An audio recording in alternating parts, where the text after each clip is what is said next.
Hi, a very good evening and a warm welcome to each and everyone joining us for this very interesting webinar that we have planned for you today. On behalf of OP Jindal Global University, it's my honor to welcome the esteemed panel of educationists from around India and abroad. I am also very happy and elated to welcome the audience for this webinar. We have got a very good response. We have got about 500 plus people that have registered, and most of them, from what I can see in the registration sheets, are teachers, high school administrators, educationists from around India and Middle East. So thank you so much for joining us in this virtual forum. And as I was saying, in these certain times, but as they say, the show must go on, the conversations must go on. It's my honor. Over the last 7 to 8 months, we have had the honor of hosting some really interesting personalities from the world of education in India and abroad. And today is yet another webinar with some very interesting personalities from the education sector in our country. The topic of the webinar is not new. I am sure those of you who follow me and our work at OP Jindal Global University with regards to higher education are well aware of the National Education Policy that was launched in the year 2020. I have already done, I think, the conversations around national education policy last year when it was launched in July. So somewhere around August and September till October, we did multiple webinars. I thought we'll revisit this topic as we start the 2021 webinar sessions and see how the schools and educationists are implementing the new education policy. How is it being received? Where are we with regards to its implementation in the school system? Again, we all know the current education scenario with the class 10th and class 12th board exams postponed or cancelled. Most of the leading boards have done a similar thing like CBSE of either cancelling the exam or postponing the exams. So I don't think it's an ideal scenario to be launching a new education policy, but I'm sure our esteemed panel would be doing some good work around this already in their schools virtually for the same. For those of you who may not know us, my name is Ankur Vora. I am the Director for Outreach and International Admissions at OP Jindal Global University. We are a leading social sciences research-based liberal arts institution located in Delhi, NCR, India. We are also now an institution of eminence and a globally ranked university. In the young space of about 11 years, we along with our students, faculty, staff have tried to reimagine the way the education sector works in India. And we try and connect the dots of education in our country. So I will start with a brief 10 minutes introduction about the session today. I'll set the context and then hand it over to my fellow panelists to talk about their experiences of implementing NEP in the school sector. So NEP 2020, just a revision for all of you or for those of you who are joining us for the first time, was a comprehensive, aspirational, visionary, transformational. All the positive adjectives that we can use were used for the policy when it was largely well accepted. There were a few voices of change that they wanted some more to NEP, some more issues to be NEP. But overall, I believe myself personally and in my discussions last year, it was well received in all the higher education, school education, and tertiary education circles. We had this new education policy last year. After 34 years, India had a last education policy revamped in the year 1986. So it was much required for. It was something that we in the higher education sector were already feeling is the need of the hour. So the new education policy was one right thing for me from last year that happened. And some of the key principles of the new education policy is as follows. The first thing that we all had been fighting from, especially from us who come from liberal arts background, no hard separations between arts and sciences. We in the higher education sector, as somebody who does a lot of interviews for students who are liberal arts program, have seen that a lot of students end up doing sciences or commerce, not because they wanted to do, but it's because their families want them to do, or their families or their social circles want them to pursue engineering, medicine, or if not anything else, at least commerce. If you are from arts, you are nowhere. So we felt that this doing away with hard separations between arts and sciences, opening up a breadth of subjects for students to take up and pick and choose subjects from different streams is a very welcome move. So I believe, and this is what the policy envisions, students can take up subjects from different areas. So somebody who's interested in sciences and commerce can take up physics, chemistry, and economics, or somebody who's interested in arts and commerce can take up subjects from art stream and commerce stream. So we are going to do away with silos of education, as they say, that we had done in our grade 10, and put the load away from the shoulders of grade 10 students to pick their life in grade 11 and stick to it for the next of their life. So I hope that has been implemented. We'll get to know today whether it's been implemented or not, or what are the challenges that the schools are facing in doing that. Recognizing, identifying, fostering the unique capabilities of each student. I think this is another important challenge that our education system has. Definitely the university, as somebody from the university side, understands this very well. A lot of our students get lost in our institutions. They are not given the personalized attention. They are not given the personalized guidance services that they need to flower as an individual. Now, this is where at OP Jindal, we ensured that we follow a very good faculty to student ratio, which is 1:8. Ministry of Education envisions 1:18 as a good faculty student ratio.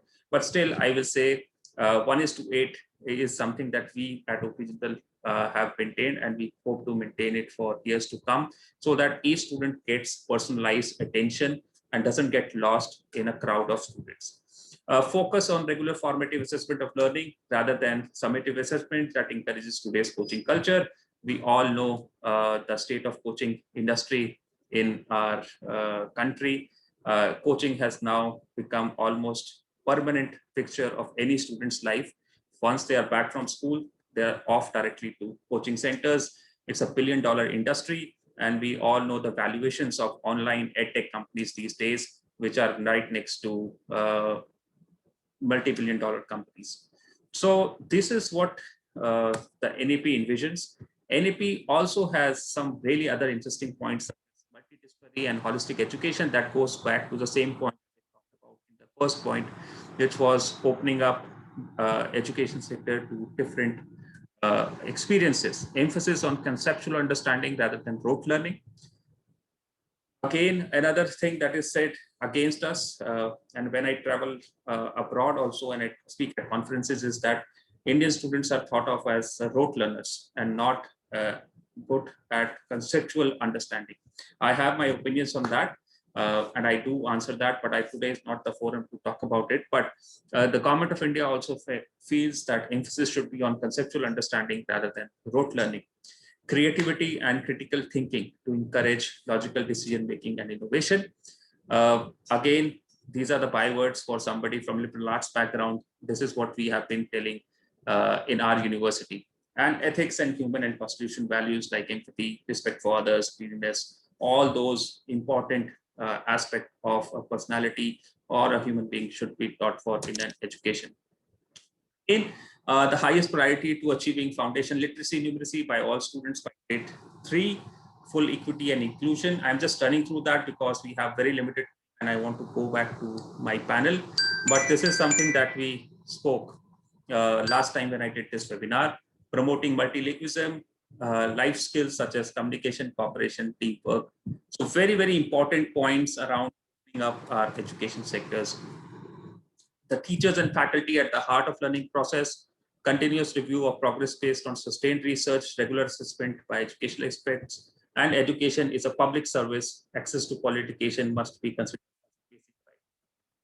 One thing that I want to probably talk of before I go to my panel is the change in the education structure, the school education sector, from 10+2 to 5+3+3+4. And the emphasis that the new education policy gives to our early child education. which is ages 3 to 6 and 6 to 8.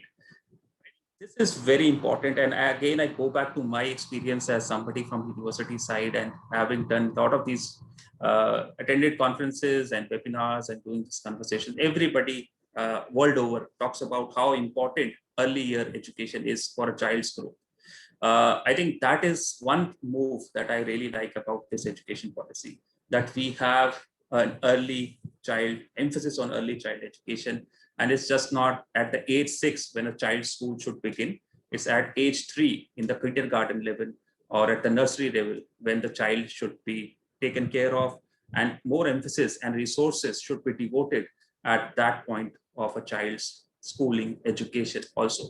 So I will stop here and I will like to now go over to our panel and then invite them and probably come back to my slides if required at the last.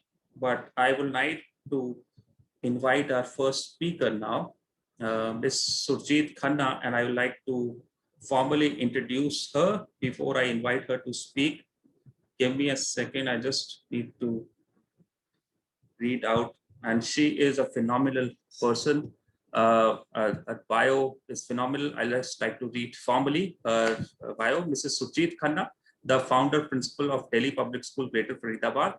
She has been an academician for over 31 years with fulfilling years of shaping young lives through leadership roles at South Campus, Delhi University, DPS Noida, and DPS Vidyut Nagar. She has been a mentor and advisor in setting up several schools, including DPS Bikaner, DPS Roorkee, DPS Khanna, and she is an accomplished resource person with DPS Society for teacher training as well.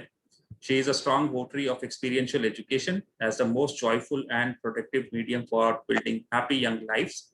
Missy Khanna is strongly leading DPS Greater Faridabad to win coveted international and national accolades with her team of teachers and students. Some of the awards that they have won are British Council Award for International Dimensions, IDA Award for Tech School of India, KVPY, SMT, and NTSE Awards, Robert Bosch International Research Awards, GISA Dubai, and many others. She is a prolific writer and storyteller and a pedagogical innovator and curator of academic and cultural material.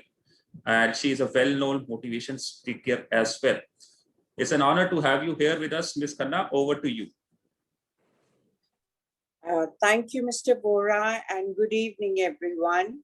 It's a pleasure for me on behalf of DPS Greater Faridabad to be here and to represent our viewpoint. India's diversity is undoubtedly its greatest strength, but at the same time, it does present few formidable challenges to us because the socio-economic platform on which lives are led in our country, they vary so much, and that does influence the kind of opportunities that are available to children and adults in our country for self-development and for professional careers. Understanding very well that education is a great leveler, it is important for us to welcome the NEP in the spirit in which it has been envisioned and presented before the nation. I'm a teacher of English, and when I went through this document, I was reminded of a few lines, favorite lines of mine, but they came to my mind. Full many a gem of purest ray serene, the dark unfathomed ocean caves bare. Full many a flower is born to blush unseen and waste its fragrance on the desert air. So I think what the government of India wants in the 21st century with the first document, important document of this century, is to drive home the point that there should be no gems lost in dark caves and no flower should bloom and its fragrance be lost to all those who can benefit from it. I think as a nation, the year 2020 has been historic. It's definitely going to go down in the history books, but it's also important on many other dimensions. For the educational fraternity, it has been a year of courage, phenomenal courage.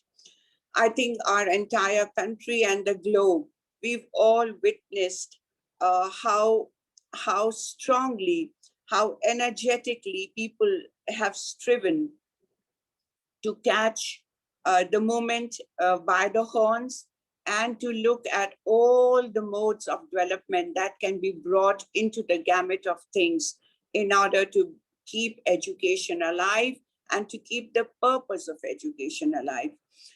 In my school, certainly, because I have seen my school the closest and have been part of its journey. The effort has been absolutely strong and determined. And I think the story replicates itself in countless ways across every school of the country. And that aspiration, even if the means haven't been there, has been strong, I think, with every teacher and every learner of our country.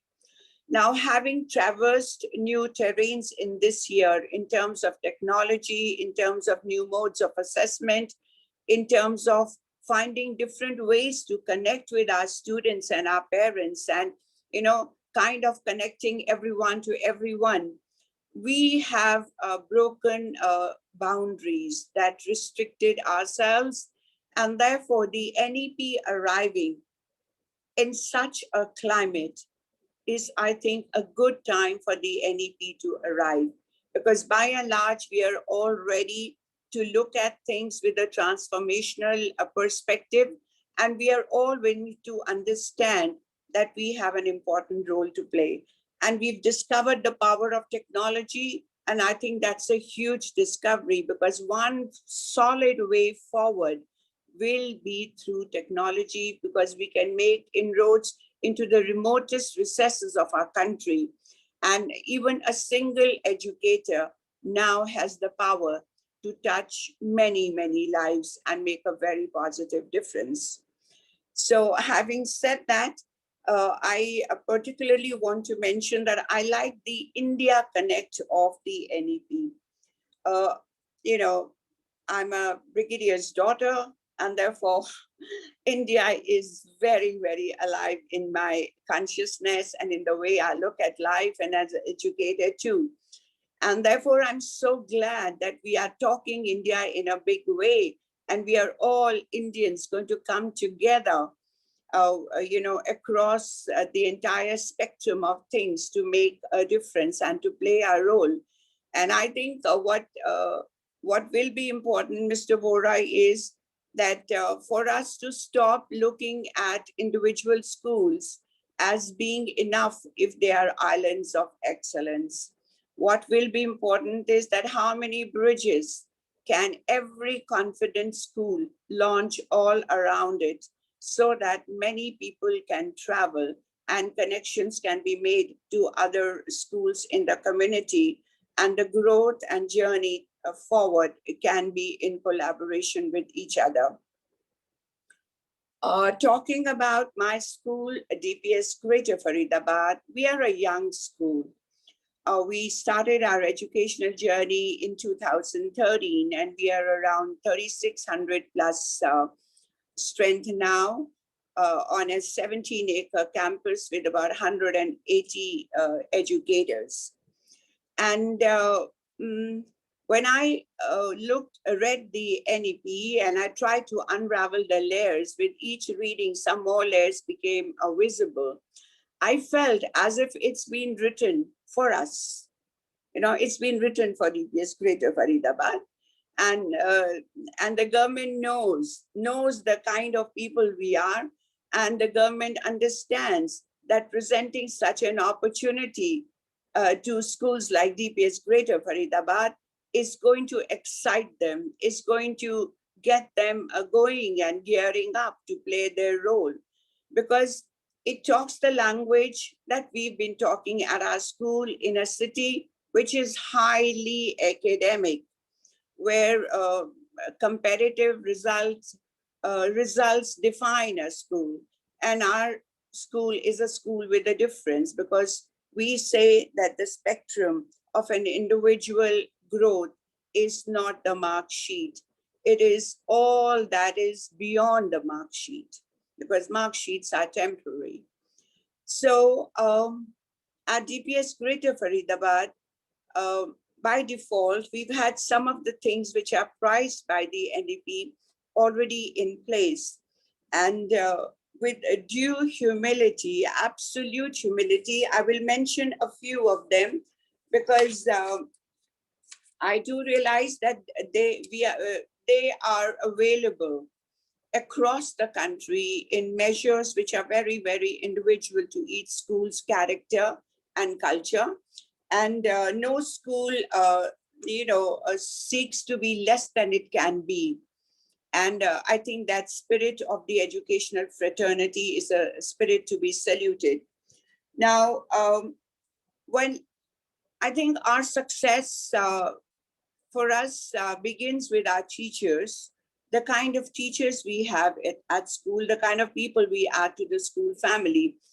We always endeavor to add people who go beyond their subjects. There is ability and imagination. There is aspiration beyond the subject to share something. So that allows us to create a culture where plenty flows from everyone towards everyone. The student leadership has been strong, continues to be strong, and became stronger in the pandemic with, even something like our Students' Council elections, they happened online, the way we would have them at school, democratic, but they were democratic with votes being cast online. So then we have programs like Know Your Roots for the India Connect, Ek Bharat, Shresth Bharat. Last year, we partnered with schools in Telangana, and we had a phenomenal Utsav, a mind-boggling success. Then the Child Rights project that we conduct in collaboration with the Embassy of Slovenia. And we are an ATL school. And right now we are getting ready to send our projects for the National Manak Inspire Awards. 26 projects have just gone for the ATL Marathon. There's Happitude Together for collaboration with government schools such as Alika, Badoli, Palla, and many other fronts. There is an online blood donation platform to invite contributions and queries, which we then forward to the Rotary Blood Bank. And then there are a lot of internal programs like the Mentors Club to rope in parents to be professional guides to the students of the school. We have award system, not just for scholastics, but even for skills such as reading books. I Lead Awards have the same platform as our Scholar Badge, which is famed for the DPS fraternity.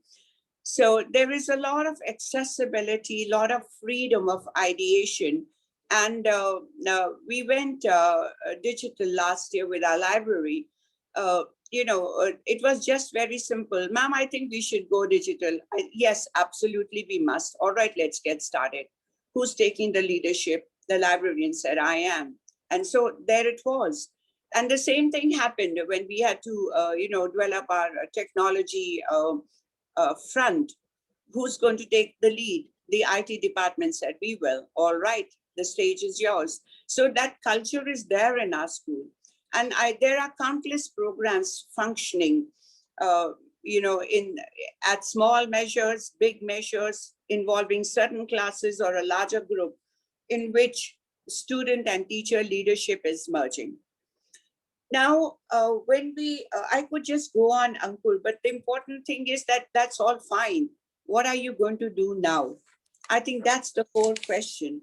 Yeah. And in that question, I find that there is plenty for us to look back at what we have done and connect it to the way forward in terms of how the NEP would like us to go. I think the most important challenge for us as a school will be for the teachers and for the students and for the parents to sync their thoughts on what they are facilitating as educational experience, to be in sync with the aspirations of the NEP. For example, this nature walk in the school campus to observe the plants or the birds or the blooms, the practical activity in the chemistry lab, all right, and a discussion in the classroom on gender issues. Very, very different things. But all of them, it is important for our students and teachers to see them as relevant for something called collaborative thinking and critical thinking. Agreed. So it's important to sync all our experiences with the goals that we want to achieve and not see them as simply the coverage of a certain concept relating to a certain subject, but the interdependence and inter-subject relevance of it in terms of the development that we want to bring about in the whole child, and also making the child understand that he or she is at the core of this development more than ever before. Because unless we can generate that consciousness, we are not going to get the kind of the degree of willing collaboration and learning from the child, that involvement in self-development that is necessary for us to achieve. Breaking it down further, there'll be one, Ms. Khanna, I just want to tell you that you're running short of time. Yes. I'd Okay. like to Thank you. Yes, Yeah. Ankur, you would remind me about it. Yeah, So I'm it's sorry, a but good- I had to, because we Absolutely would love to right. listen to you, but I Yeah. think No, I'm we with have to you. close at 5:30. Yeah. So what? Let me just reiterate for us the focus will be understanding how we can sharpen learning in the early years, how we can work on the assessment at class 3, 5, and 8, how we can build the vocational exposure aspect strongly into the school, build a greater and stronger collaboration with local government schools and neighborhood schools, right? And also follow to the maximum extent possible the directives that we receive from the state and district, so that we are working in sync with them. I'll talk of other things as the discussion allows. Thank you so much, ma'am. Thank you so much, ma'am. Pleasure listening to you. And if not for the time, I would have loved to continue and have a further discussion on the good things that you're doing. I know for a fact, since I live in Faridabad, your school is doing phenomenally well, even a short span of time, and a lot of credit goes to you and your leadership. Now, coming over to my next distinguished speaker, we'll invite Ms. Reema Singh, who is the head of school for the founder head of school for DPS International School in Gurugram. I'd like to introduce her formally, and then I'll invite her. Ms. Reema Singh is a seasoned and passionate educator with over 20 years of experience in the field of teaching and school administration in UAE and India. She is a gold medalist with a master's in science with specialization in nutrition from Delhi University. Before taking up teaching as a profession, she was a nutritionist and counselor in the health sector. She has co-authored a book on nutrition, an active learner herself. She was awarded the Golden Leaf Award for Diploma in Environmental Education from the Center of Environmental Education affiliated to Commonwealth of Learning, Vancouver. She is the founder head of DPS International School, the first DPS school to offer the IB programs. And prior to joining DPS International in Gurugram, she has worked at the Aga Khan Academy, Hyderabad, Pathways World School, and DPS Sharjah in UAE. She has received extensive training by IB for understanding and implementing the IB programs. And she is a trained IB workshop leader and school consultant, beside being an IB chair for school accreditations. Her vision includes for students to receive an education where they can develop their knowledge and skills, where academic endeavor is encouraged and creativity is nurtured, where values such as respect, honesty, and empathy are seen as important. It's an honor, Ms. Singh, to have you with us. Over to you. Thank you, Ankur, and good evening, everybody. Very happy to be here and meet everybody. Mrs. Khanna, happy to meet another DIPSite and also another brigadier's daughter. So I totally understand what you mean by moving from one place to the other and how it has made us very resilient. I'm sure you agree to that. So I will be sharing my perspective of how the International Baccalaureate, popularly known as the IB, correlates with the NEP. That's what Ankur asked me to speak about. IB is an internationally acclaimed curriculum framework. And over the years, its popularity has grown across the world, especially in Asia Pacific. I think in India, it has really grown at a very fast pace, and also as in China. In fact, they say India is the second most on the list of the number of IB schools at the moment in the Asia Pacific region. The IB has always been a very forward-thinking educational model because it focuses on key skills, attitudes, and competencies, and helps students, achieve their potential, academic and personal, within a school and beyond. IB is a mission-focused organization which wants to bring a change in the world through the students. They want the students to be able to create a better and more peaceful world. And this is all in the IB mission statement, which says that it values education which goes beyond the academic development. It encourages students to develop awareness beyond the individual and his or her own community, immediate community. It also aims at developing knowledgeable and caring young people who can make a difference in the world and thus create a better and more peaceful world.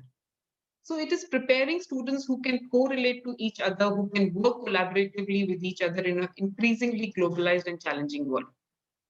The IB educators employ a variety of teaching and learning strategies. The students are encouraged to take control of their learning in the classrooms and develop a capacity for independent and analytical thinking. Now, when NEP was released, one could see that it is an education policy for the 21st century and for the current and the world ahead. With the aim to remove the boundaries of disciplines, empowering the children by providing them an array of choices, it is truly democratic. And it is also recognizing the need to keep up with the rapidly changing world and the knowledge landscape and ensuring that the education system develops good human beings. So there is a lot which is common in the IB philosophy and the NEP. I can say it aligns in many ways, and I'm going to highlight a few ways the NEP and the IB are aligned with each other.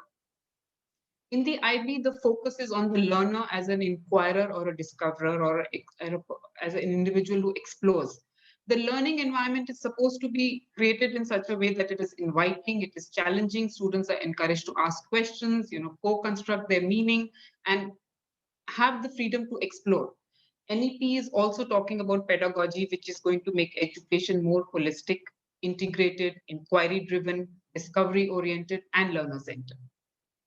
IB is the only system which has a well-structured early years program and of course K-12 program. And NEP has reconfigured the classes and it is giving a lot of importance to the early childhood education. Play as a method of inquiry is already established in the IB early years. And NEP is also recommending informal, flexible, multi-level play-based activity and an instructional approach, which focuses on domain-based learning outcomes. The middle years in the NEP is talking about arts and sciences and mathematics, which is already a part of the middle years program in the IB. And also the choices given in the diploma, which is the grade 11th and 12th, where students can choose between groups of subjects from arts and sciences, which is what the NEP is also talking about. And IB encourages multilingualism. In fact, the focus is on mother tongue and also giving children an opportunity to learn an additional language from age 7. It is mandatory in the IB program. And this is what even the NEP is focusing on, regional language and children learning and speaking in more than one language. In fact, in a classroom, children are given an opportunity to present their understanding, their assessments, their learning in a language which they are comfortable with. So NEP is promoting multilingualism. Experiential learning, I think that is one of the most positive items in NEP, the reiteration and the emphasis on learning outcomes and not just the content. The art integration and sports integration, which the NEP is emphasizing, is already there in the IB because we are supposed to do units in the classroom which are multidisciplinary, which are interdisciplinary. What stops you from using a math skill in a science unit? And teachers are supposed to plan, and in fact, collaboration between teachers is sacrosanct that, the art teacher, the physical education teacher has to sit with the classroom teacher who's teaching science and social studies to find ways to connect subjects and make those connections so that they can reinforce the learning for each other. The teachers create a very safe and stimulating environment to encourage children to ask questions. So the learning environment is very important in the IB program, and I think the NEP is also focusing on that. Teacher training, again, it is mandatory in the IB that teachers have to be trained.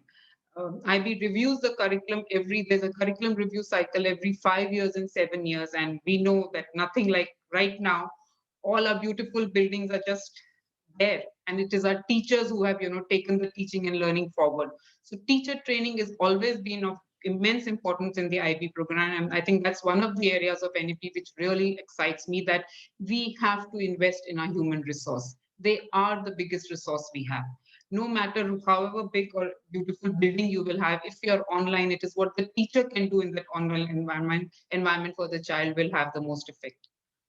And similarly, about host country, NEP is giving a lot of importance to the host country, about India, about what India has, the diversity available in India.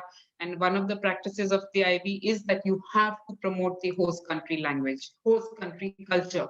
So some of our units focus on the host country culture, and also you have children in your class from different cultures and different parts of India, or even international students. You have to highlight everybody's culture, so that children learn and they develop an intercultural respect for each other also. So the IB framework and the NEP both focus more on the concept rather than the content. The focus is on learning rather than acquisition of not just knowledge. The core skill of learning to learn is the focus for both the programs. And that's how I can say that the NEP is very well aligned with what the IB is already doing. I think with the IB program, we do have a head start, and it will be great if there are opportunities for schools to learn from each other. We can share. There is so much expertise around with the IB schools already. And I know a lot of progressive schools, like Mrs. Khanna shared, they're already doing a lot of things which the NEP is now wanting schools to implement. So it will be a great opportunity for all of us to collaborate and create hubs of resources for each other. And what is exciting me about NEP is just this, that there will be, the parents will be able to understand. There'll be no marked difference now, that, all schools will be able to offer the kind of program they want for their child. So many parents come to us, saying that we are very sure. I ask them, why do you want to choose the IB program? They say, we are very sure that we do not want our child to go through the same academic approach which we went through. We may not know so much about the IB, but we know it is different, and we don't want our children to be restricted to a textbook and just marks and exams. So now with this NEP, I think that will not be the fear for the child, for the parents. I always tell them that traditional curriculum was mile long and an inch deep. It was all about covering the curriculum. The teachers would speed teach, and there was no time for the children to negotiate, to make mistakes, to learn, relearn. But now with the approach, the NEP approach, the pedagogy in NEP, I think that will be possible. And the parents will have it all for them, for their children, and will be able to get the kind of education they want for their children also. Of course, it will take a long time for everything to fall into place. And here again, I would mention that for the IB, the program, the standards and practices are very clearly laid out for every school to unpack and see how each practice will look like in the classroom. I'm sure similar curriculum framework will be developed for the NEP policy, so that the schools can unpack that and understand how to ensure that it is happening in their schools. It's like a guide and a principles, set of guidelines and principles which we follow, and we are evaluated on that, we are accredited on that. A regular check is maintained on the IB schools to ensure the quality and the fidelity of the program, and similar processes will help the NEP be implemented and in the right manner, and so that every child can benefit, which is the aim for the NEP. Thank you so much, Ms. Reema, for that wonderful explanation of the IB and how NEP, the values that NEP talks about are already being implemented in the IB curriculum. I truly As somebody who closely follows international education, I know for a fact that IB is doing very well.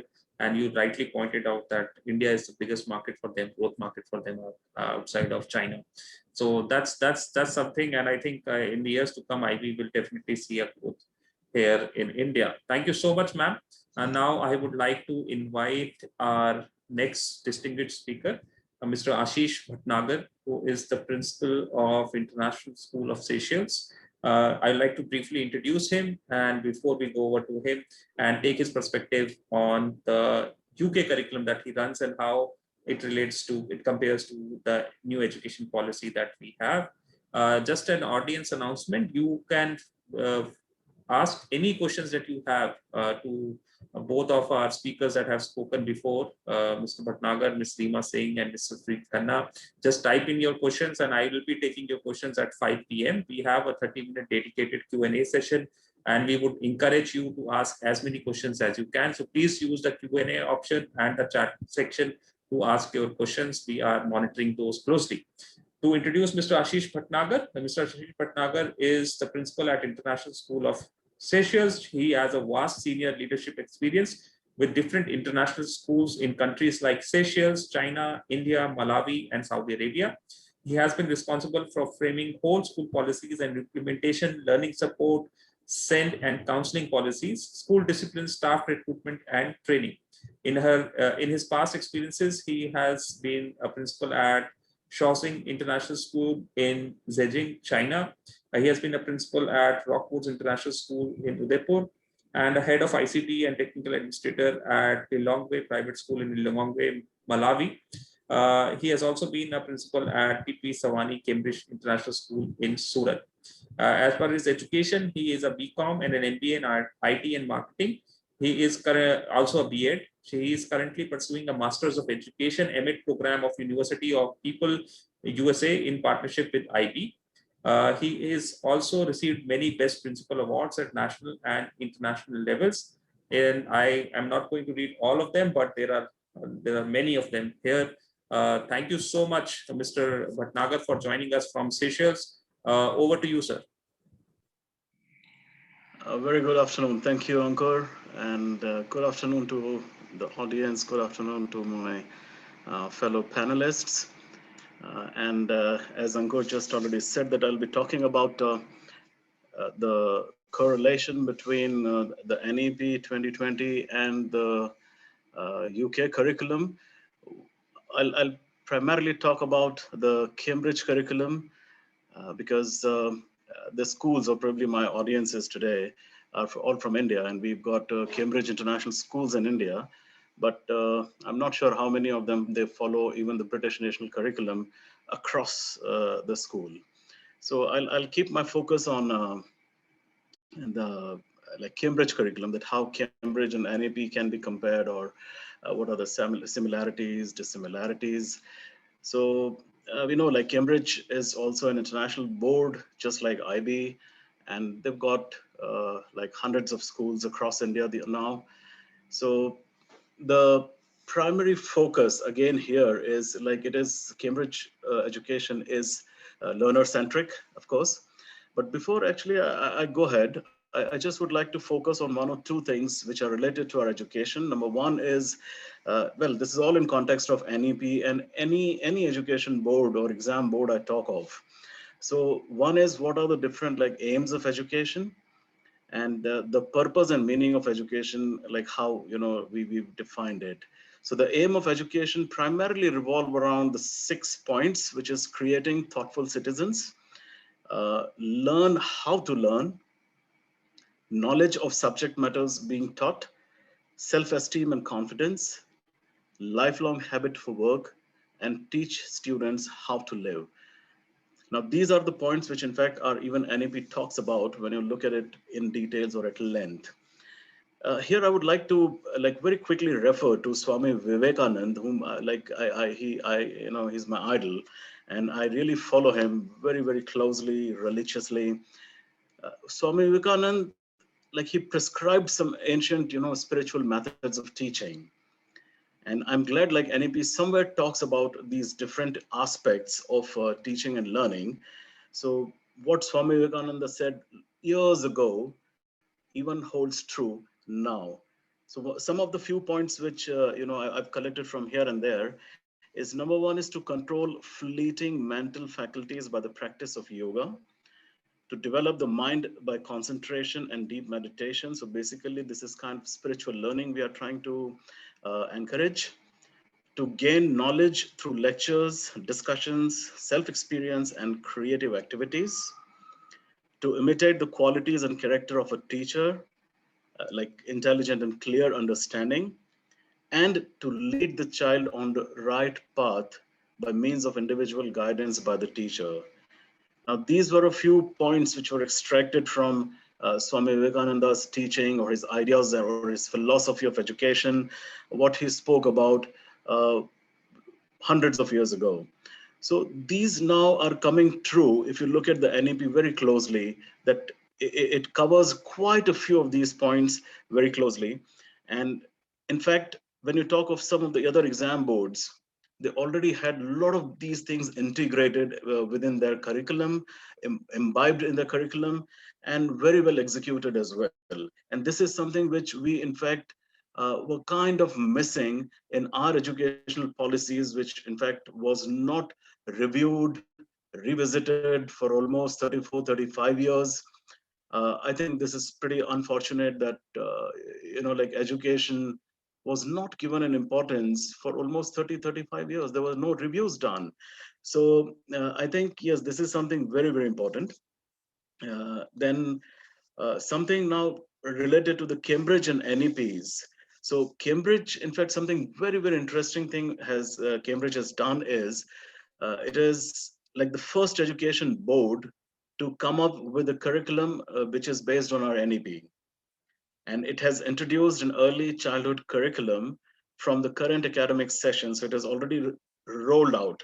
And there are quite a few schools I'm aware of that have already got accreditation to this early childhood education, because this was, in fact, one of the pictures that you had shown, like the illustrations that you had shown initially when you started off today, was like the previous structure of any of our boards, exam boards, and what is now proposed in the NEP. So, as I said, like Cambridge has rolled out its own early childhood curriculum, and it's a fantastic curriculum. I just would like to very quickly quote what the Deputy Director of Curriculum Programs of Cambridge International has said. She said, like, Cambridge Early Years program is aligned with NEP 2020. So when your child completes the program, he or she can also progress to the local, state, or the national curriculum in India. So this is something which is fantastic. Like, and Cambridge was very quick on getting this, taking this, in fact, opportunity and rolling out its program.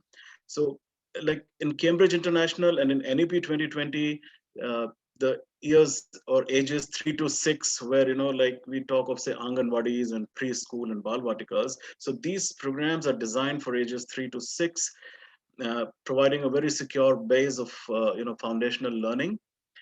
Then we also talk of like the early childhood and the balance of physical, cognitive, language, and communication, the social and emotional development, which I just mentioned, that what even Swami Vivekananda had said years ago, that the emotional development pitches in. It's very, very important.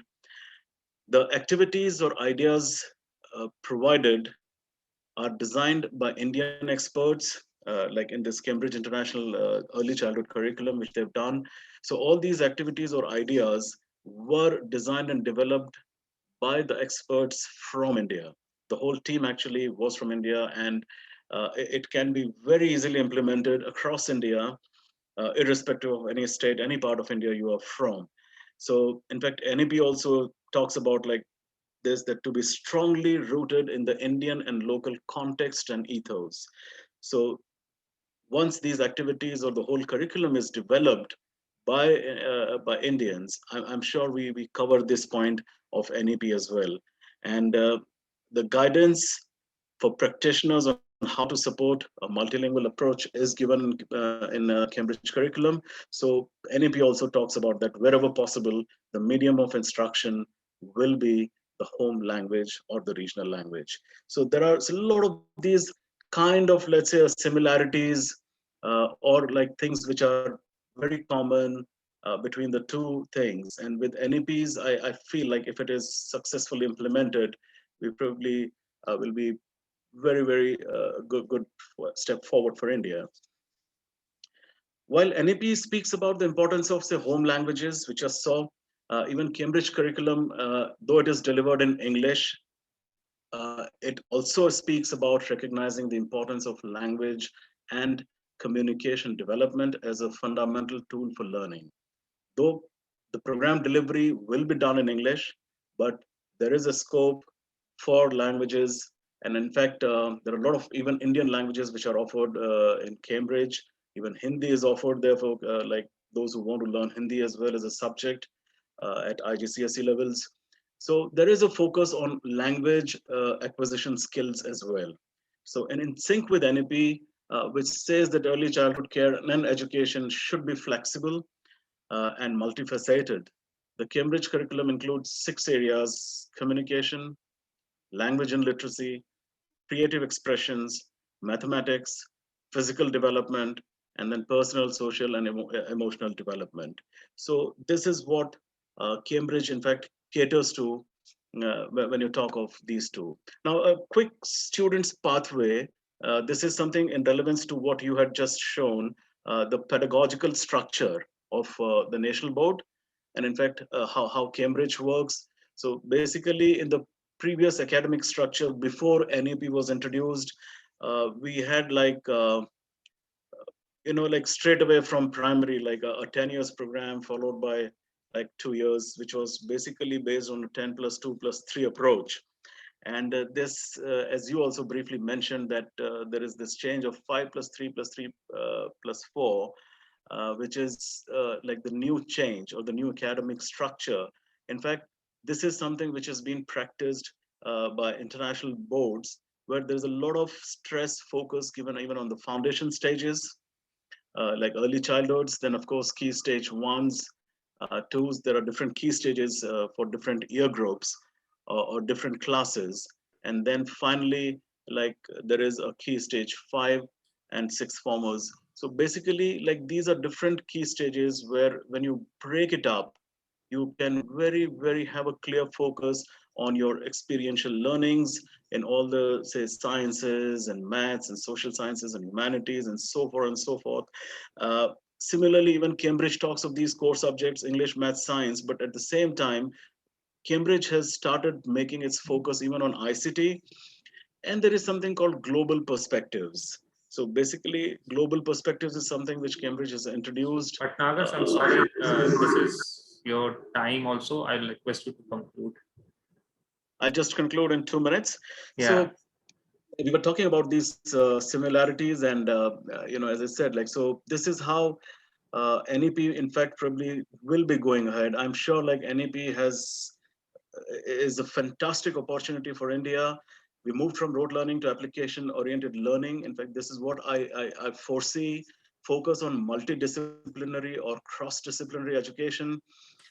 Critical areas like early childhood and foundation stages are included in there. There's a lot of focus on inclusivity in education. Then employability of youth, which was actually a big challenge for India. And I'm very hopeful that with the technology advancements and the skill-based programs, we will reach there. And like my very quick views, finally, just to conclude, on NEP, like NEP is certainly a very or a truly revolutionary program in its approach. And if implemented properly and successfully, the proper implementation is extremely important. India will soon be the Gyan Guru of the world. And I'm sure like people already look towards India, look forward to Indians for their ancient Indian wisdom. And if we are able to work around these principles proposed in this new NEP, in fact, some of the principles of our ancient Gurukul system, if we can integrate with the help of educational technology, I'm sure we can do miracles. Thank you so much, Ankur. Thanks. Thank you so much, Mr. Bhatnagar, for that wonderful talk. And we got a good understanding of the UK curriculum as well. Thank you so much for your views on NEP as well. So, audience, we have our final speaker for the day, the eminent Ms. Neha Pradhan Arora. Meanwhile, keep the questions coming. I can already see the Q&A box and the chat box is full of questions. We will be taking those questions in another 10 minutes after Neha has finished speaking. I would probably like to introduce Neha and then I will go over to her. Ms. Neha Pradhan Arora is a creative and passionate educator who believes that social justice must be the foundation of what we teach to ensure that the world we live in is just, equitable, inclusive, and sustainable. She has worked in the education and development sector for over 15 years with a focus on building capacities of young people and teachers. She works with schools across the country to help strengthen the teaching learning environment through dialogue and learning experiences. She is also the co-founder of an organization that works on the issues of safety and protection of women and children from abuse, violence, and exploitation. It's an honor to have you with us. Neha, over to you, please. Thank you so much, Ankur. I'm just going to share my screen and get started. I hope that's visible. Yeah. Yeah, thank you. It's a pleasure to be here, and I've really enjoyed listening to the experiences of school leaders like Ms. Khanna, Ms. Singh, and Mr. Bhatnagar. And I think I've also learned a lot about all the diverse perspectives that they brought in. So thank you so much for having me here today.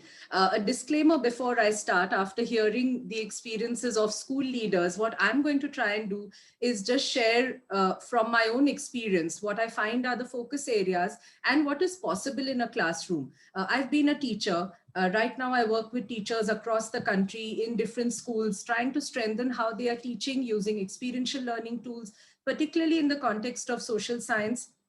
I'm also curating and working with a group of schools on how we can embed social justice in the curriculum to make the learning more meaningful and impactful. So all of my examples, all of what I will try to share today is from these experiences in what I've learned as we've tried to do all this in classrooms. So I just thought I'd start with that disclaimer.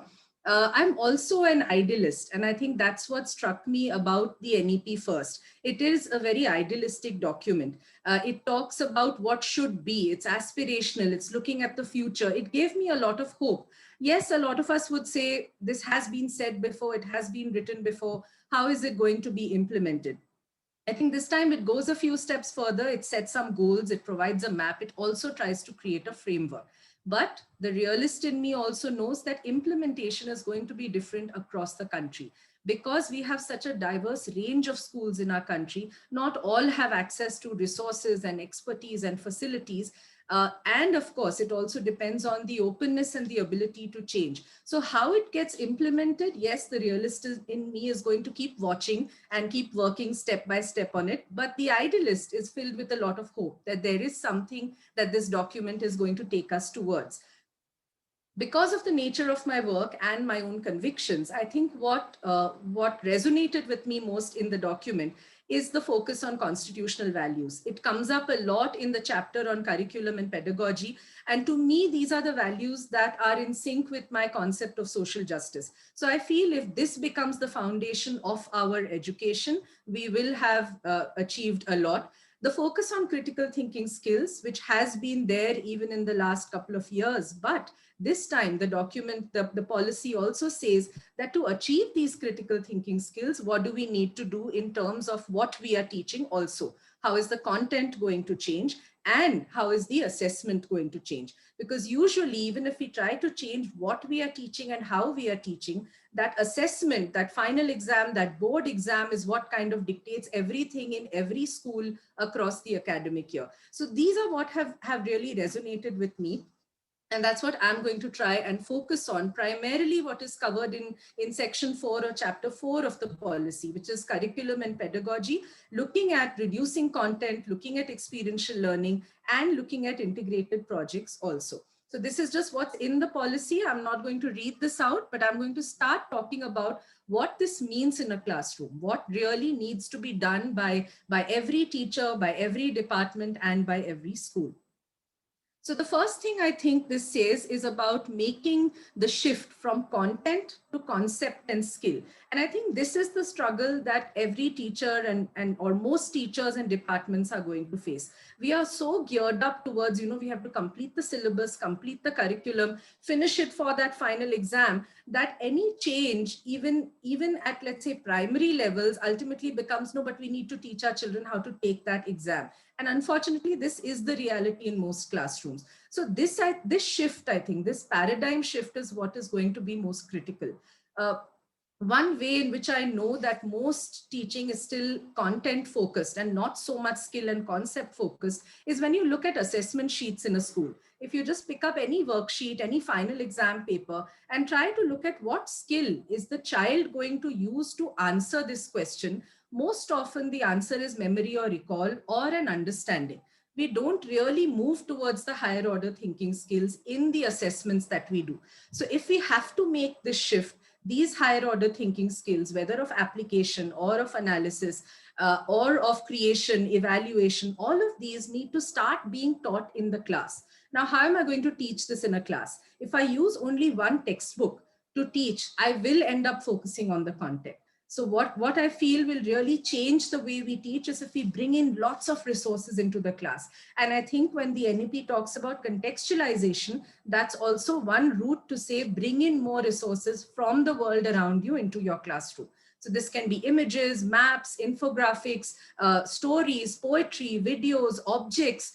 It can be anything that you bring in, and begin by getting children to answer questions about that. So what do you see?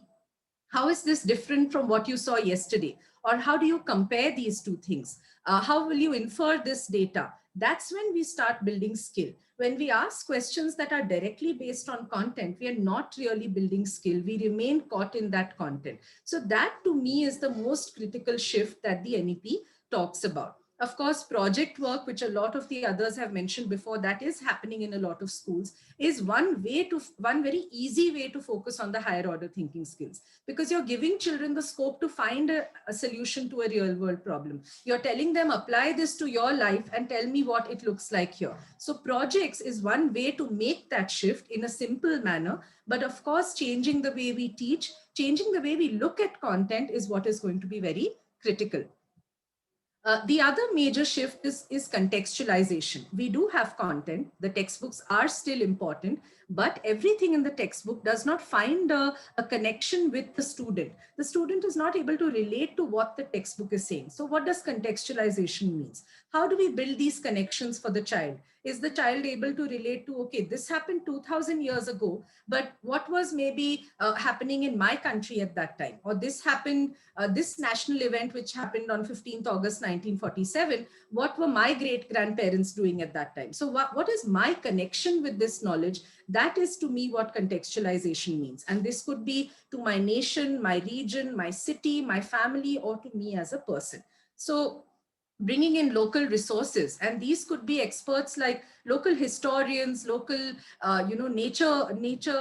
naturalists. It could be an artist in your community. It could be a parent who is an expert in some particular area.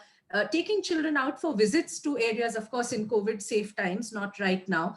Bringing in local documents, images, newspaper articles, anything which helps children relate the knowledge in that textbook to their own life or their own context. In this case, I feel in virtual times, using the home and the family and the family as a resource is going to be very, very critical, because that's also what contextualization means. And I know that in maths, we may say, apply this theorem here, or in science, we say, let's say these chemicals, look at how they exist in our home. So we are doing some of that. In the languages and in the social sciences where it becomes a little more difficult.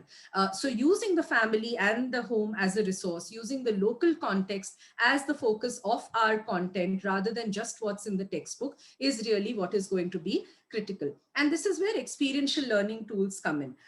One of the challenges I face when I work with schools is most will say, oh, we are already doing all these activities, or, we already take our children for field visits.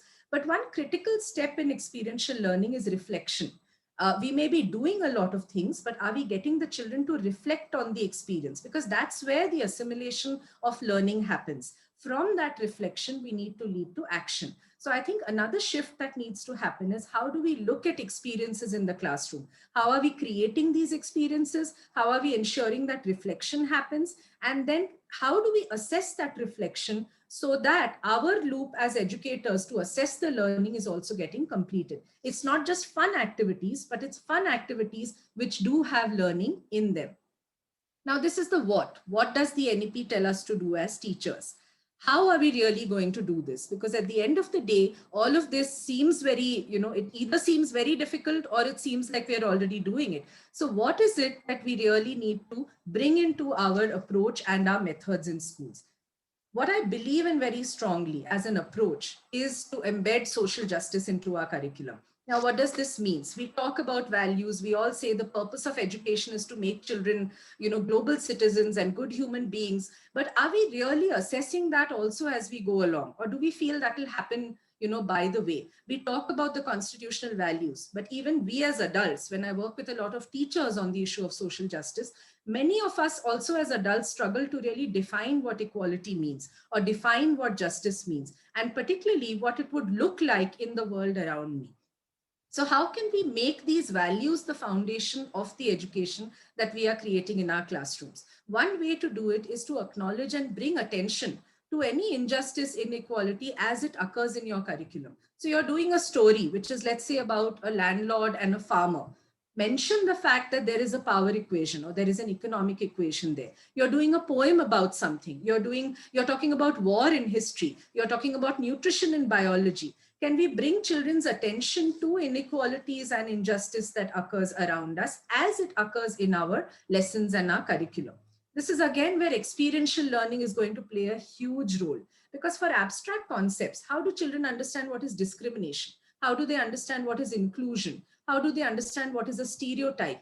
Can we create experiences, which can be games, it can be activities, it can be interactions, to get them to relate to that, to say, I felt this when this action happened to me, and therefore I know what inequality or what discrimination means. So if we are able to embed these values into what we are teaching, all of these other approaches that the NEP talks about, whether experiential learning, whether art integration, sports integration, whether it talks about, let's say, action-based projects that we have to do, multidisciplinary approach, all of that can actually get tackled through an approach which recognizes that we have to work towards children understanding what social justice is and being able to implement it. Again, here is where we can say, apply what you have learned in science, in maths, in social science to a real world problem. So when we say write a letter to the editor, tell them to identify a problem in their neighborhood and then write about that. So problems of the world, problems of the neighborhood begin to come into our classrooms,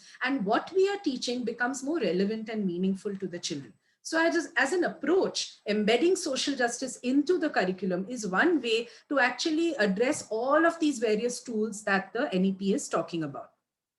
But as teaching learning processes and practices, because at the end of the day, every school has all these departments, all these classes, all these teachers. So what processes can you put into place to make sure that all of this is being done by everyone as a part of teaching, learning, and assessment?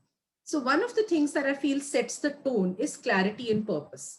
As a school, as a department, as a class, as a teacher, what do I want my children to be able to do at the end of this experience or at the end of this lesson? So when we talk about outcome-based education or competency-based education, we first need to outline what are the outcomes we are looking to achieve. And that's again where the skills come into place. Do I just want them to memorize? Do I want them to understand something? Or do I want them to apply it, analyze it, and ultimately be innovative and create something really like an alternative solution? So what my goals are as a teacher, as a department, and as a school will then determine how I bring in all of these NEP strategies into my class. What are the tools that I'm using? What are the methods and strategies? What resources do I bring in?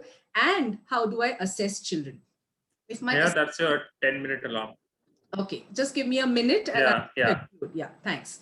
So how do I really assess this learning is also going to be very critical.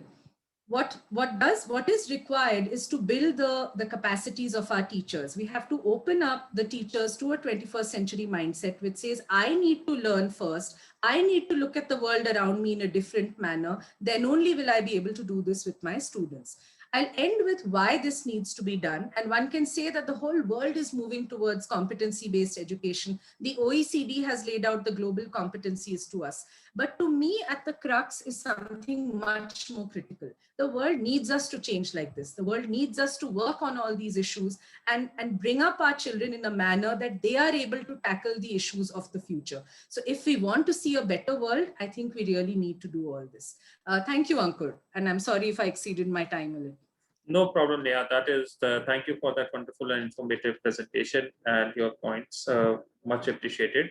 May I now invite the panelists back on camera so that we can take some audience questions. I know we have a lot of them, but if you can come back and we can engage with the audience that is present. These questions, most of them are not directed to anyone.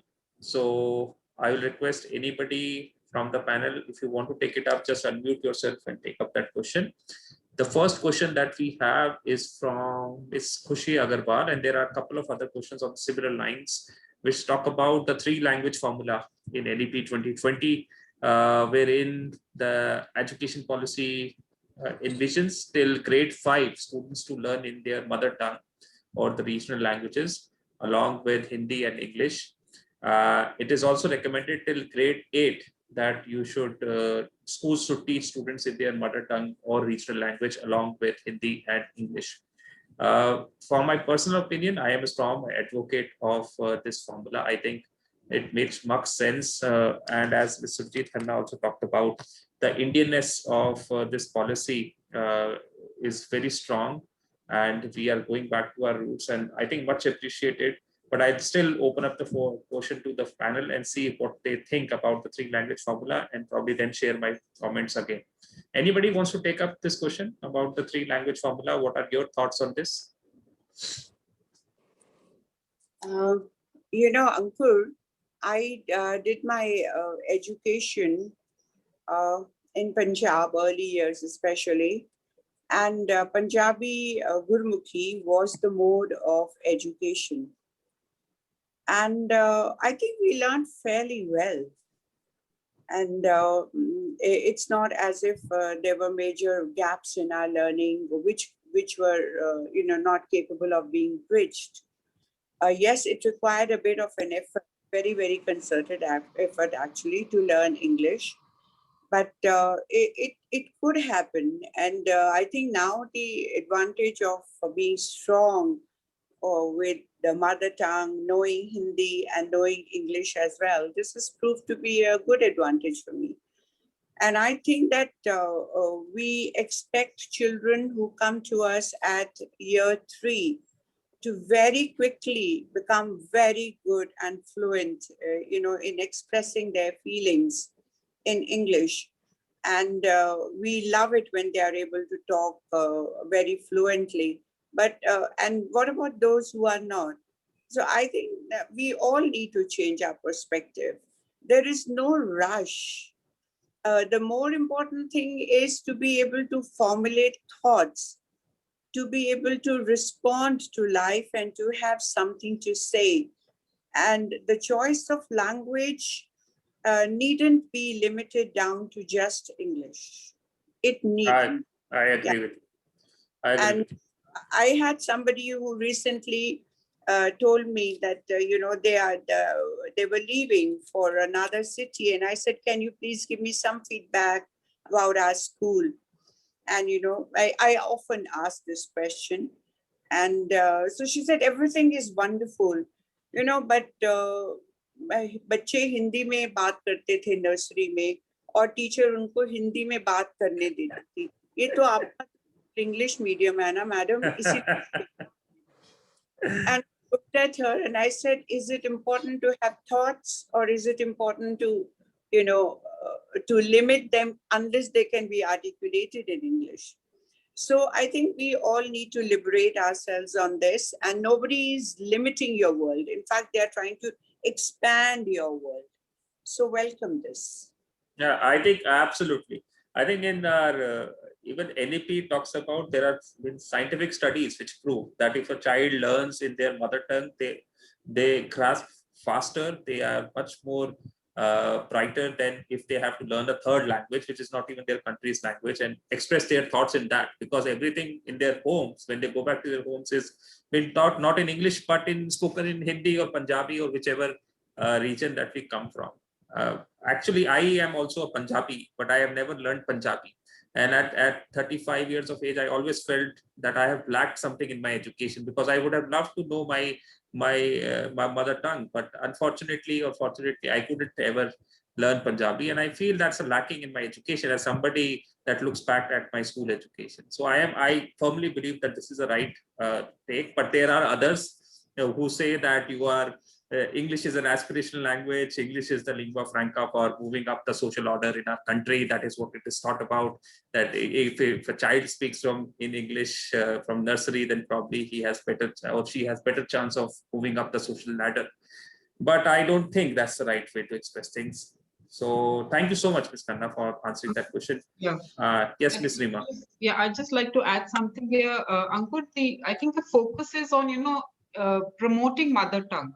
I know now it's not easy to start teaching in mother tongue. I've discussed with some people, principals, they say teachers are not, trained teachers can't teach in a local language, and where are the resources? But it is for a school to find ways to promote that mother tongue.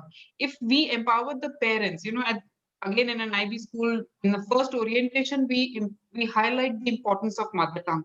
We put a lot of that onus on the parents, that at home you need to, take pride in your mother tongue. Talk to your child. The school will teach English. The school will teach a third language. And in our classroom libraries, which we create, we ask those parents to donate, books, or even we, on a borrowing basis, we bring in mother tongue books, mother language books, and the children read from that. They learn from home. They read from that, because children, there are a variety of languages within a classroom also. India itself has got so many diverse languages. But the children take pride when the teacher gives importance. We use the resources within the school. We have teachers who come from different regions, and we mark a lot of international, mark a lot of days like International Mother Language Day, where we promote even the national languages. Teachers go into each other's classes to tell stories in their language. We invite parents as guest speakers. We share a lot of strategies with the parents. So the idea is for the children to take pride in their mother language, and eventually they will learn the language, other, English or whatever, Spanish, French a school is offering. So we, as you rightfully said, we have to open our mind and take pride in our mother tongue. And there are many ways to enhance the mother language for a child. Thank you so much, Ms. Rima. I completely agree with you also on this. I will quickly go on to a couple of other questions. One of the questions that is been asked, I think this is from Shikha Pandey. Good evening, everyone. Does the No Child Left Behind Act really promote inclusive education? What is your opinion? I think No Child Left Behind Act is from US. India has right of children to free and compulsory education act, which was the most recent act in 2009, which was passed by our parliament. How does it help our education system? I think NEP talks about what happens in those schools if they go to those schools through that act. And we all know that the quality of education varies from school to school, region to region. Ms. Khanna also talked about islands of excellence, and we know the kind of work that is required, and that's why NEP is there to revamp our education structure. But still, if anybody wants to talk about the act, probably Neha, if you can talk about the Right to Free Education Act that was passed. Yeah, I was also wondering if what Shikha meant was, when children are not kept back in a class below 8th, because that's also the leave no child behind, no matter how they are doing in the exam, they get passed to the next class. And I know a lot of teachers struggle with that, because they say ki the basics are not done, but the child has reached, the senior class. There's another question in the Q&A about inclusion and how you would really deal with children with different abilities. And in my experience, and I have worked in an inclusive school in Calcutta at the beginning of my career, when you use tools like experiential learning, when you use more participation in a class, and when your focus is not just on memorizing the content, but on understanding it using innovative tools, automatically learning improves in a class. You are also assessing in creative ways. So you're not just saying you have to answer this in these 2 lines. You can express that answer by showing it in different ways. So in my experience of using some of these tools, I have seen learning achieved for different children at different paces and different levels. Yes, it does need effort. It's called maybe differential instruction in some pedagogy. Some schools are trying out having a support teacher in a class. There are various supportive structures that are also needed. But I think as an approach, experiential learning, or let's say just teaching beyond content and in context, is going to break down some of these barriers for children who struggle with learning concepts in classrooms. So I am hoping that if this is implemented in the spirit that it is made, again, not in a checklist attitude, but in actually how it needs to be done, then hopefully all our classrooms will start becoming more inclusive in approach, and our assessments will start becoming more inclusive also. So I don't know if this answered her question, but I saw the other question on inclusion, and I just wanted to make this. I think it did, and you're right. I think she was alluding to that. That was my bad. I correlated it to the US one. Okay, moving on quickly to a couple of other questions. I think this is a very important question that I even got a couple of emails on before even we started the webinar. Mr. Rajesh Sharma says, nowadays we see a lot of folk tales of foreign countries in our class syllabus instead of moral stories from our Indian culture that our kids can connect to. Why are we going away from our culture learning? So anything that you want to share about any of ideas that you may have implemented? I know the syllabus is decided by CBSE or the boards, but anything to go back to our roots? Ankur, there is complete freedom available with all of us. There is a syllabus, and then there is scope for so much more in a school. I mean, you can go beyond the syllabus in any direction you want, and it is, you could, whatever is prescribed, you could use that base and launch yourself into a direction wherein you are searching your own literature and you're getting out nuggets for your students. So I think it'll really help if all of us free ourselves from the confines of a syllabus. The syllabus should be just an indicator. And then we need to sit down and maybe within the team, school team, up to class 8, huge amount of experimentation is possible. And one shouldn't be hesitating at all. You can get subjects together, you can get levels together, you can get different perspectives and different activities together. I mean, like these bagless days, for example, that NEP is talking of. I mean, imagine what fun if we could have a bit of एक Taylor था, है ना, Taylor, ठीक है, और फिर then maybe उसी से आप सिखा रहे हो कच्चा करना, चलो कच्चा करना सीखें, चलो हेमिंग करना सीखें, चलो बटन लगाना सीखें, and then there are कोई वीवर था, फिर कबीर की कहानी, कुछ भी. I mean, it's endless. It's so exciting. In fact, we had great fun. Our school had an initiative, the Sirocco Tales, and we created some stories, and maybe as a parent, I don't know whether you had access to those recordings or not, but I think our teachers had an amazing time gathering tales and encouraging students to gather them and sharing them. So please, sir, आप बिल्कुल बड़ा करिए canvas, boldly, जितना बड़ा करना चाहते हैं आप. Don't wait for anybody to tell you what you should do. Just follow your instincts and heart. Absolutely. Yes, Mr. Bhatnagar. I would like to add what Mrs. Khanna just said. She's right on target. That yes, the syllabus is given to us. It entirely depends on us as a school and as school leaders, that how and what actually we want to teach our students. I'll just give you an example. Okay, fine. I've stayed for a long time outside India, but there was a time I also worked in India with Indian schools. Yes, we've got a lot of opportunities to include not just like say only say national heroes, but state, even locals. There are a lot of such stories that we can actually share with our students. Like I'll give you my own example. When I worked in my hometown in Udaipur, For social sciences, we even had like stories of Bhamasha, who was very well related to Maharana Pratap. We all know Maharana Pratap. We studied stories of Maharana Pratap, Haldi Ghati, but very few, in fact, know about Rana Punja, Bhamasha, who was Bhamasha. Now we included these stories, We took our students literally like to Haldi Ghati. We took them on a school trip and we organized that, and so that they could have first-hand experience of the place. That experience itself of being in Haldi Ghati was so amazing. Now these were, let me tell you, like these were like standard 4, 5, 6, 7 students. And the kind of, they were saying, sir, we are having goosebumps while we were moving around in these lanes of Haldi Ghati.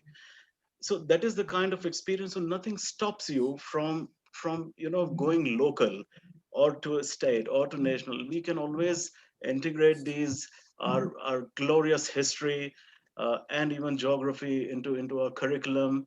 And nobody is stopping us to do that. Yes, we do have a framework. We need to stick to it, but just have like a complete open approach to it. That's all. Yeah. Yeah, thank you, Mr. Bhatnagar. Absolutely, I agree with you. Quickly, we are running out of time. We have 5 minutes. I'll just quickly take a couple of more questions. I have one from Ms. Anjana Baka, which is more again on the same lines that we talked about experiential learning.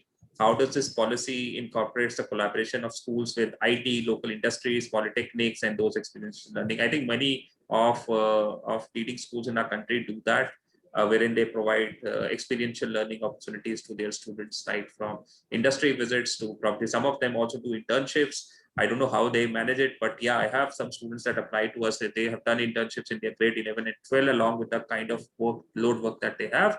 But that is happening. Anybody wants to talk about this? Anything anybody wants to share in terms of collaboration with local industry, polytechnics, any other thing that you want to share with me? Nobody? Okay. That's on our agenda. We haven't been able to develop it yet, but that's high on our agenda. We use the parent body for this. At the time of admission, we get them to fill up we create a parent resource bank where they can help us with. So, we tap into the parent resource for that. And anyway, IB has another, the newest educational program, which is called the career program, which is totally focused on this for children who do not want to do the diploma, which is very rigorous and demanding. They can opt for the career program, which gives them more vocational skills and employability skills. And there the schools tie up with these industries. It's a new program, but it's catching up very fast. I think there are already 7, 8 schools in India who are offering the CP.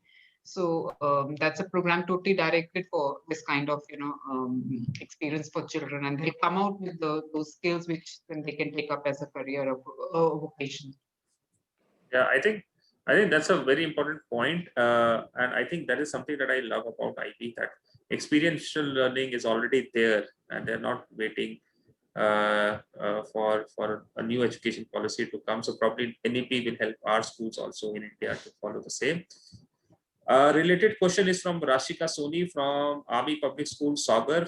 My question is about how vocational integration at middle level and what is it that government is going to add to the same. I think we already answered this question, both of our panelists. I would not like to spend much time here. It will be a good idea for everyone to, kind of go through Sarthak, this new implementation plan that has come from the government in 2 parts, Sarthak 1 and Sarthak 2. So it's students and teachers holistic advancement through quality education.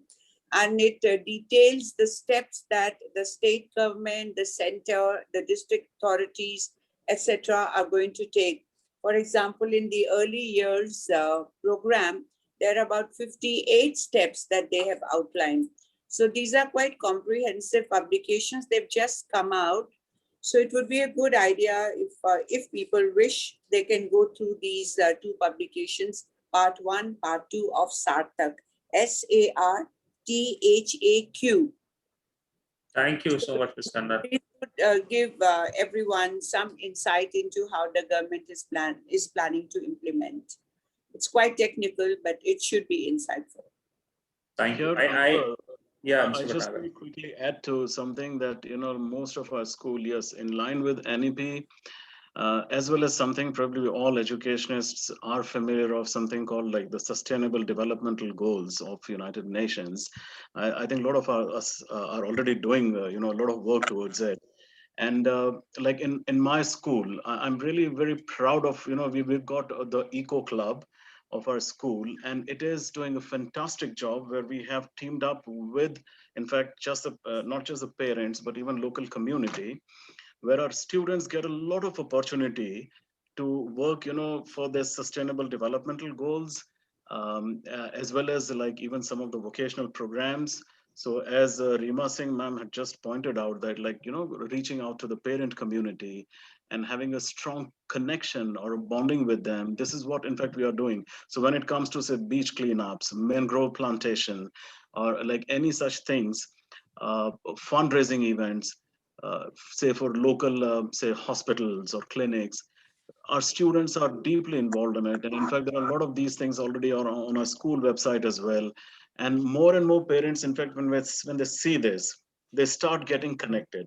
So it's all about like, how we can reach out to parents as well as even the local community. So that relationship is also very, very important. Thank you, Mr. Bhatnagar. I think absolutely correct. We have run out of time, but I'll take this one final last question for everyone. This is from, and I think this should be a good question to conclude this session. This is from Sunita Rana. We talk about strengthening the approach to teaching and training our teachers, but nobody talks about how can the children be made strong mentally and physically to make learning better. So how are we going to do that, ensure that our children are also ready to learn and are at their best level in terms of physical and mental education? So over to all of you, probably. Mr. Bhatnagar, you can go first and then we go to I already Dr. touched this, while I was presenting my views. I already had touched it. That there is a huge, like need right now to focus on the mental well-being, the mental and emotional well-being of the students. Something called mindfulness. We need to be wary of this situation, like especially after this pandemic broke out last year. The students are away from school, so it's not just only the students, but even the staff. And I've talked on a lot of different platforms about the well-being of not only students, but even the staff. Teachers have played a very, very crucial role in last 1.5 years of keeping these students, like alive, their spirits alive. So big salutes to all our teachers. Agree. But then coming back to to your question, that how this can be done is of course by going back to Swami Vivekananda's philosophy of integrating the yoga and meditation as a part of our curriculum. This can be very easily done in our regular assemblies. If not daily, you can always do it at least twice or thrice a week. A little bit of yoga, next day meditation of say just 5 minutes. This is extremely helpful. And of course, we can always have, form time, which we call it here like form time. Form is a class, basically a year group. So you can have this dedicated time or hours. Then we also have PSD sessions every single week for every class. So have these PSD sessions regularly with them, where you can have, of course, yoga, because we have 1 hour dedicated session for PSD. So you can have, say, 5 minutes of yoga, 5 minutes of meditation, followed by some inspirational stories. A local visitor who probably can be, who is an inspiration already to the community. So, let these people deliver their talks, deliver their success stories, their failure stories, and all this. And one big thing, finally, before I sign off, we need to teach our students how to deal with failure. This is something which we probably have failed, I think. uh, Success stories can be celebrated, but how to tackle failure Yeah, is something agree. extremely that's all from me. Thank you, Mr. Bhatnagar. I agree with you. Ms. Khanna, you want to have your thoughts? Ankur, I do believe that as a teacher, you cannot take your children beyond your own skill set and your own value system, really. So if you want to play a positive role and really help your students to develop, then exemplify the values you want to see in them.